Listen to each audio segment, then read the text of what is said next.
Hello everybody, this is Charles and I'm back with another toy review, this time for Bandai's Metal Build Crossbone Gundam X-1. Alright, I just received this in the mail today. I'm sure you've seen quite a couple of reviews floating around by now. I'm not the first, but I'm here to give you my take on the review. First of all, let me just apologize if I sound muffled or more muffled than I usually am because I'm now having the flu. So, but that's not gonna stop me from reviewing this toy and sharing my thoughts on this. So first of all, box art is really amazing. It's a different take on the metal build boxes, which is usually white color in the background. And this gives you a really portrait view. It seems like like a portrait of a pirate. And it gives me a very Pirates of the Caribbean feel with all the designs and crafting. So it's really amazing. I really like the box art. It's really nice. Here we see the side of the box art, and then we see the back. Crossbone with some of his poses, weapons, and such. So without further ado, let's go to the review. Alright. So here we have the instructions menu. Cool, very nice. I always like color instruction menus from the Metal Build series because it does show us that Bandai treats this as a premium line, a collector's line, collector's grade line. So yeah, definitely this color menu is a representation of what how much pride you have in your product. Okay, so aside for that. So here, just go through a little bit of accessories. It has this very nice stand. Again, I like the stand because the design is really different. You see it has the Crossbone Gundam X-1 label over here. You see the design, the label of the Crossbone symbol, insignia. It's really nice. So it's something really different from the usual take that you have. And over here, we also have the cape. Alright, so the cape is actually a trademark accessory of the Crossbone Gundam. However, I'm not going to go through the cape in this review this time because one thing, it's pretty troublesome. I think it's pretty troublesome to assemble. And second thing, for me personally, although I like the feature of the Crossbone Gundam being able to drape itself in the cape, but I am not going to display him in the shelf in the cape because I prefer to display him with the X-Wing, which I feel is a lot nicer.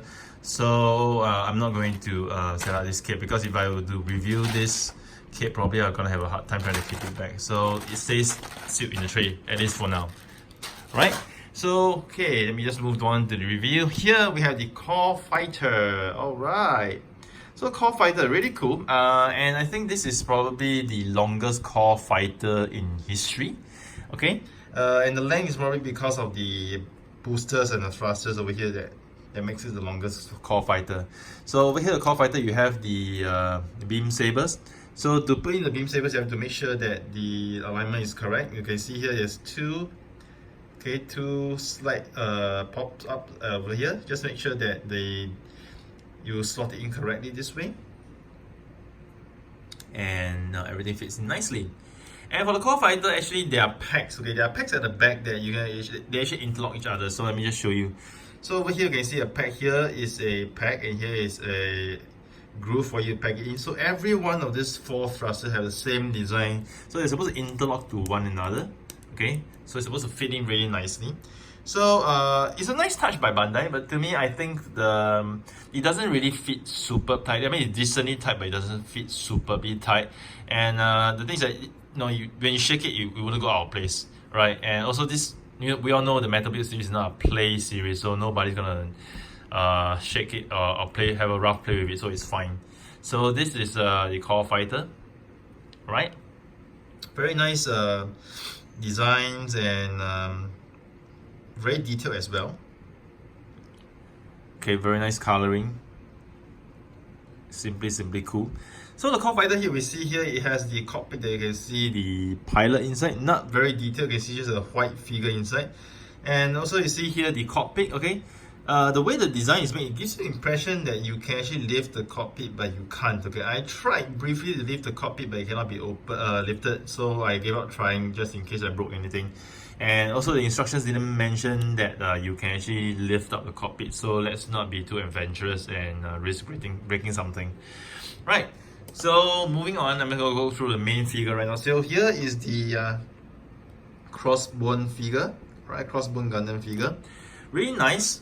One thing I like, this figure is the black, the white, the red, and the gold, and the way that he's designed. Okay, he really looks like a pirate. Okay, very nice. And the gold, matte gold paintings and details in this figure are absolutely awesome. Really awesome. And of course, being a metal build figure, he is very heavy. So before I go through the articulation, I just go through the die-cast content. Die-cast content, we see, okay, this part here, it does look die-cast, but it's just painted, so it's not die-cast. Internally, over here, okay, it's hollow here, but you can see inside, there's no die-cast over here either. Die-cast content starts with the shoulders. So shoulders-wise, okay, let's see if I can plug this up. Okay, I'm gonna plug this up. So you can see shoulders wise internally, you can see this part, okay, is die cast. Okay, the joint inside here at the armpit area is die cast. You see die cast shoulders over here. And of course you have the double jointed die cast elbow. The lower arm here, this is die cast. Okay, I'm gonna put this back in. Go pop this back in first. Okay. And over at the chest portion, I can't really tell whether there's any die cast. Apparently there's no die cast, but I'm pretty sure this part, okay, the mid section of the figure, it seems to be die cast. Okay, and then moving down, you can see over here under the lower waist, okay, this section is die cast. You can lift this up a little bit and see, okay, this entire section is actually die cast. Let me just plug this part out first so you can see the die-cast content. Yeah. So this entire part is die-cast. You can see the legs, okay, upper thigh, die-cast. And then we see kneecaps over here.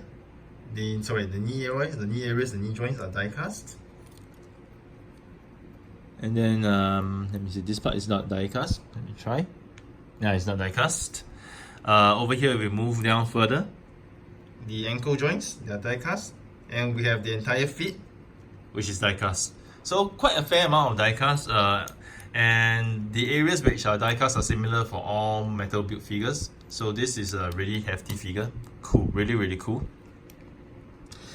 And to go through a little bit more on the designs of this figure, you also see over here the ankle guards. Really cool. It's actually at the back here you see is two knives, which is wow, really I have to marvel at the design of this. And okay, so let's go through articulation right now. So head wise, you can have a full 360 rotation, okay, and the head can actually move up this much, okay. And over here you can see the mouth movement. Okay, when you pull this portion up, the mouth will open, the mouthpiece will open, see, and you push it down, it will close. So this part is the one, and it's really cool when you open the mouth. It does remind me of Devil Gundam. It does remind me of Devil Gundam when he opens his mouth. And you can see the details inside, the gold color inside. Really awesome. And Bandai did give us a spare head for this. Let me just find it. Yes, in the tray. Yes, got the tray. So Bandai did give us a spare head. The spare head doesn't have the function, the mouthpiece is fixed. And it also has this eye patch over here like a pirate. So the eye patch is interchangeable. So if you want to just take it out and swap it over here, you can as well. Okay. But note that if you actually have the eye patch on this head, it does limit the how wide you can open his mouth due to the fact that the eye patch is exactly fitting just below the mouthpiece. Yeah. So I mean, Bandai is really generous.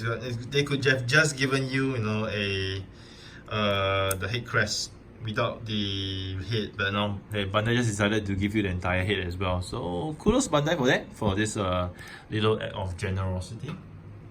Put it back here. And over here, shoulders wise, you can see you can really lift the shoulders up this much. Okay, this is just to give you more range of articulation for the shoulder. So the shoulder pad can actually lift this much. You can also lift the shoulder pad this way. So it depends on how you want to pose the Gundam. It has full 360 rotation. You can actually raise the arms all the way up this much. Okay, beyond 90 degrees, you can see over here. Okay, all thanks to the way the shoulder joint is designed. And over here at the back, you can see this part over here, the side shoulder guard. Okay, you can actually lift it up as well. The shoulder joint over here, full 360 rotation is possible. Okay, it's very tight, but you can actually do a full 360 rotation on the shoulder joint over here. Alright, really tight. And also as well, you can actually pull the shoulders up this much if you want to, just for more added articulation for the figure. And over here we do have double jointed elbows. Okay, let me just lift this a little bit aside. Yeah, the joints are really tight on this piece, so that's why you know, that's require a little bit more effort to move them. So double jointed elbows, really cool. And for the lower elbow as well, you have a full 360 rotation. Okay, lower arm, sorry. And full 360 rotation for the wrist as well. And you also have some side movement for the lower arm over here. The body-wise, the chest part-wise is made of 3 components. So you have the torso, the mid-section, and the lower section. So this is made of 3 parts. So over here, when I move the joint over here, it's triple joint. So you can move the body down this much, you can arch it back this much. Okay, and the nice thing is that when you move the top torso and the midsection, you can see some details over here as well. You know, the details at the back are painted silver. So nice touch to that as well, like it. And of course, there's also side movement, but not a lot of side movement for the chest, not a lot. Okay, and again, you can also see the details over here, the silver parts underneath this, which is cool. You do have a little bit of rotation on the waist as well, but this is really tight. So you can see you can have a bit of rotation over here. Just be careful when moving the waist because I think you might end up with some paint chip at the lower part. So just really be careful. Okay. So over here, moving to the back, you can see the skirt. I can actually lift it up this much. The side wise, I can actually lift it up this much, or lift it up this much. I'm gonna take this front skirt out for the time being, just to showcase the articulation that you have. So over here, the legs, okay, you can actually lift it very much. So with the side skirt in this position, you can actually only lift it up this much, okay? I think I see about 45 degrees. But if you were to shift this, rotate this to the side, okay, you can actually move the entire leg section up 90 degrees. It's really cool. Okay, front wise, you can actually move it up this much.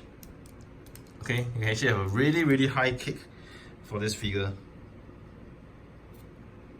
Okay, not forgetting the fact that you also have a rotation at the thigh area. You can probably do 360, but I'm not going to do a 360 because the joint is really tight, alright? Over here you have a double jointed knees as well, but the interesting part is that the knee joint this time is really different. It's different from the usual knee joint that you have. The design is actually different. Okay, really tight on this leg. Okay. Yes, but this is the amount of articulation you have. Really awesome. So even if you were to just move this, move the lower knee, you can see that I have a more. I can also move the lower knee, the second part of the lower half of the knee even more as well if I wish to. See, really awesome, really awesome. And then moving down, we have the ankles. You can move front, back this much. You can actually have the feet all the way down this much, and you can actually have the feet up this much. Let me just rotate it a little bit more. Yeah. And of course, you also have the side-to-side rotation on the ankle, but the ankles are really tight. So yeah, forgive me for not being able to show the full extent of the ankle articulation in this review. Alright, so you just want to plug these two back. Okay, and what other articulation do we have? We also have over here. Over here, you can actually move this holes over here, and you can actually move this part as well. Okay, minor articulation that we have. And over here, we see over here, you can actually press this. Okay, it's quite an innovative design. You actually press this dark gray button downwards, and then the handle for the dagger will swing out. Same for both sides, and you can actually just fit in the dagger over here, which is cool. Oops, wrong side.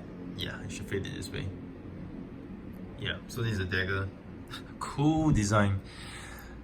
So yeah, and then popping it back is easy. Just slide it back over here and push in, and when it out, just press the dark gray plastic downwards. Really cool.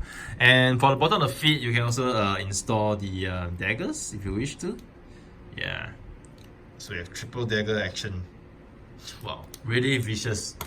Really vicious. Alright. So now I just want to assemble the core fighter on the crossbone. So first thing first, here you want to have the core fighter. Alright, what you want to do first is to push this upwards. Alright, you have to make sure this aligns with this hole, okay, later on, so that it can actually fit in properly. Okay, the holes on the shoulder top part. And over here you have to make sure that you press the entire cockpit downwards. Right, you can see there's a difference. Okay, make sure it goes all the way down.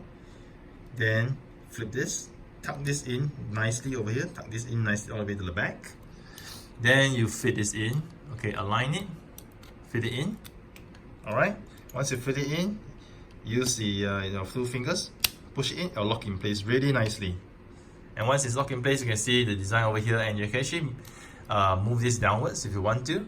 This is more for him to, in the standby mode with the cape. So when you have the cape will cover this entire backpack. Okay. Since I'm not gonna display the cape, I will just showcase this. And then what you do is just spread the wings open. And here we have the X-wing. Yeah, I really like the X-wing. So cool. Okay, I'm gonna move the camera up a little bit so you can see the full extent of the wings. Yes. And then the thrusters wise, you can actually move them down. So when he's in battle mode, now it makes more sense. Yeah. It's cool. But in standby mode, I prefer the thrusters to be like upwards this way. Yeah. So this is full extent of the excuse me. So this is how the Crossbone Gundam looks like. Really amazing, really awesome. And it does come with some weapons as well. And I'm going to go through a little bit on details of weapons. So over here, in order to put the weapons onto the side skirt, okay, you need to be really careful. But first off, let me just go through this weapon that we have. So we have this pirate rifle, really nice. And then if you were to combine it with this sword over here, it can form a bigger gun, okay? Yeah, which is really interesting. And you can also have a component to add on to the end as well, this part over here. Yeah, cool. Really cool. Alright. But yeah, it looks really good as a function itself. And then over here, this is the blade.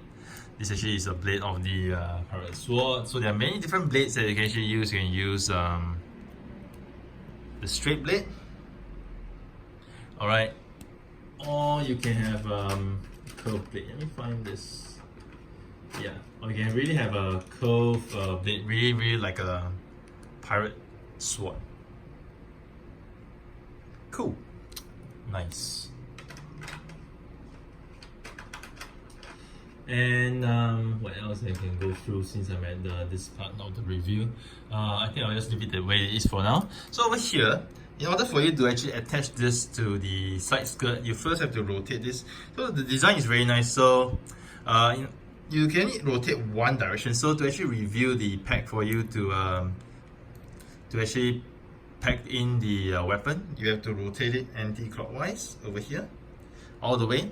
So you come to a stop and then you can see it reviews here. So you go clockwise to cover it up, okay, and anti-clockwise all the way to review this. Alright, similarly for the other side, okay, you go clockwise over here to review the pack hole. Alright, so next thing what you're gonna do, you're gonna slide this in. So for this gun, you have to first take out the pack over here, lift it up. Okay, and you hold it as close as possible because it's not gonna be easy. Just hold it as close as possible to the hole, and then just try to slowly wriggle it in, and then you have it. Yep. So I got this part in, nice. For this part, okay, it's really delicate. So, and then if you were to try to just put it in this way, it's going to be difficult. So the way I found to be easiest to actually move in is actually angle it this way, okay, about at this angle. See the peg? And then try to slowly wriggle it in. Just do not force it in because now it's really delicate. Wriggle in, and then once you feel that it's more or less in, you can lift it up. Okay, and then you have the Crossbone with his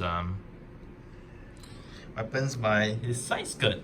Let me just check the pictures to see whether I got the alignment correct. Yep, seems to be more or less correct. Yeah. So this is how it is. And over here, this one you can actually plug this part out, and this will actually convert to some claw, which is very interesting, and comes with this very nice extension as well for you to extend the claw. Just plug this in, and you plug the other end in over here.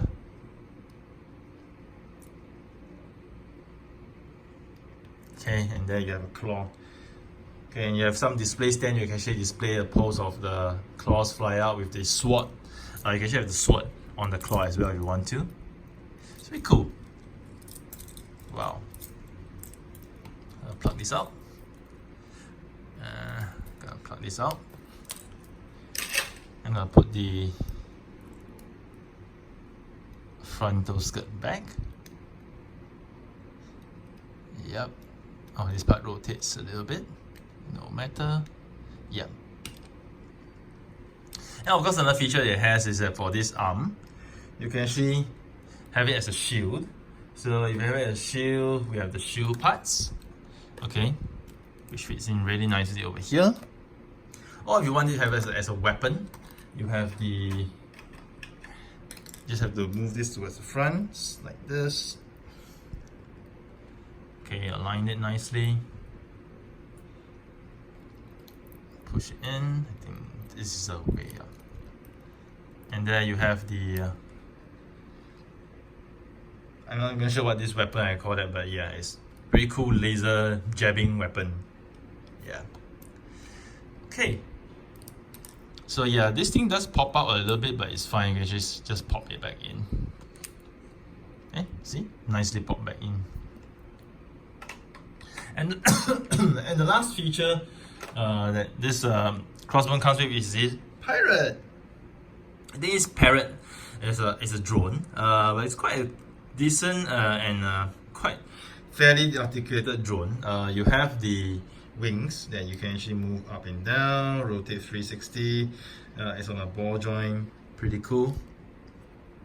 Tail, the tail can actually move front back this much, quite fair. The feet are individually articulated. Initially I thought they might be one piece, but no, it's cool that it's individually articulated. And you can also move the body side to side as well. So it's cool, really cool. And they do give you parts to actually allow the parrot to actually sit on the Crossbone's shoulder. But to me, I felt that he can actually just sit pretty well and pretty decent on Crossbone this way. He doesn't really need the parts to actually sit on Crossbone. Yeah. So this is really nice.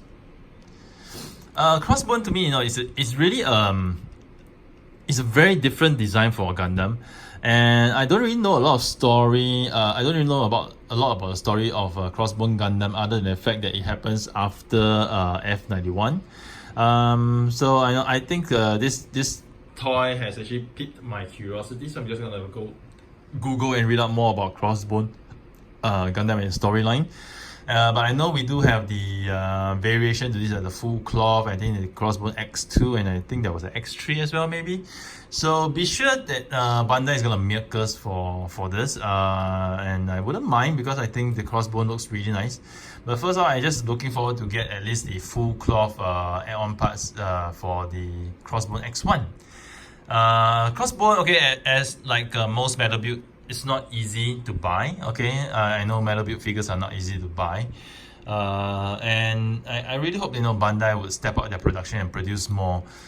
Maybe they're producing just enough so that they keep the novelty of the item, keep it like out of reach for some collectors, having the demand higher than the supply just to make it like a premium line. But Bandai, for the good of all collectors, I hope you make more of metal build figures and more of DX Macross figures, because this are the figures that are the ones that are generating a lot of income for you, and they would generate a lot more income for you, revenue for you rather, right? They would generate a lot more revenue for you if you have made them more readily available, compared to certain lines which aren't doing so well. Maybe you should just shift the production to produce more of the popular lines that will get you more revenue. Makes perfect business sense. So here's Charles signing off with yet another toy review. I hope you guys have enjoyed it. Do stay tuned to my channel for more reviews next time.